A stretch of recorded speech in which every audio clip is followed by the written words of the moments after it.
বাঁচতে শুরু করেছে নির্বাচনী ডামাডোল। তফসিল ঘোষণার পর থেকেই কক্সবাজার সহ দেশের বিভিন্ন এলাকার নির্বাচন নিয়ে উত্তাপ ছড়াচ্ছে। প্রার্থীদের পোস্টার, ব্যানার আর গণসংযোগে ধীরে ধীরে মুখর হয়ে উঠছে রাজনীতির মাঠ। এর মধ্যে প্রার্থীদের হলফনামা পর্যালোচনার পর কক্সবাজার ২ আসনে জামায়াত ইসলামের মনোনীত প্রার্থী হামিদুর রহমান আজাদের প্রার্থিতা বাতিল করা হয়েছে।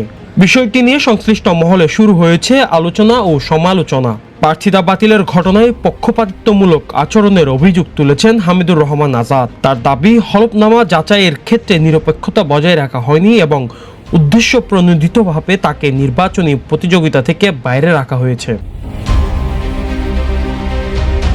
এদিকে নির্বাচনকে ঘিরে দীর্ঘদিন পর দেশের রাজনৈতিক অঙ্গনে আবারও নির্বাচনী হাওয়া বইতে শুরু করেছে।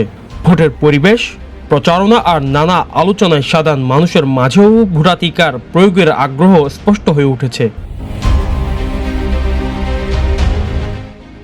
অনেকের মতে দীর্ঘ সময় পর ব্যালটের মাধ্যমে মত প্রকাশের সুযোগ পেতে যাচ্ছেন নাগরিকরা। সেই প্রত্যাশা ও উত্তেজনায় এখন দেশের মানুষকে নতুন করে ভোটের ঘ্রাণ দিচ্ছে।